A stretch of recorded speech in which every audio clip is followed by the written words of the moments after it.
5 ga solamiz. 5 ga solmay o'l. Sandaqa 5 to'y qiladigan.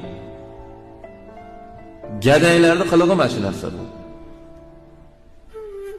Bo'ldi, 5 to'y deb qo'yadi, bo'ldi, hamma yo'qdi. Kelin tomon bechora ezilib oqib tamom bo'lyapti bechora. Dijiga ketayotgan narsani ko'rsangiz, qaynaga kafanlikdan boshqa hamma yo'q bor. Yig'ishtiringlar beshik to'yini. Beshik nima? Beshik bu bolaga hojatxona u. Tushunyapsizlarmi shuni? Baqa yozilavermasin deb belab qo'yiladi. Shu yerda xotirjam yozilib yotsin deylar. Bu bir diniy bir ilohiylashtiradigan narsa emas bu. Taxtadan ustiga yasaydigan narsa bu.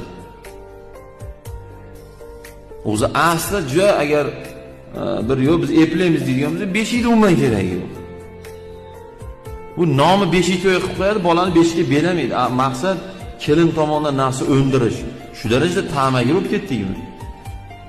Suyunchi bermasa kelinni maralni ezadigan bo'lib qoldi o'zi aslida, "Ey bolalar, mana shu yerda o'tiring. Agar o'g'il bolaman desangiz, agar o'shnaqa qilganlar bo'lsa, agar sen o'zingni o'g'il bolaman deydigan bo'lsang, sen o'shnaqa naborot borib, qo'yni yetalab olib borib 5 millionga olib, 300-400 dollarni qaynatang bilan ko'rishib, qizingiz menga bola tug'ib berdi, rahmat sizga deb naborot qilish kerak o'z aslida. Bor tezda suyunchiga borib, o'l o'shnaqalar. Pastga ishlar.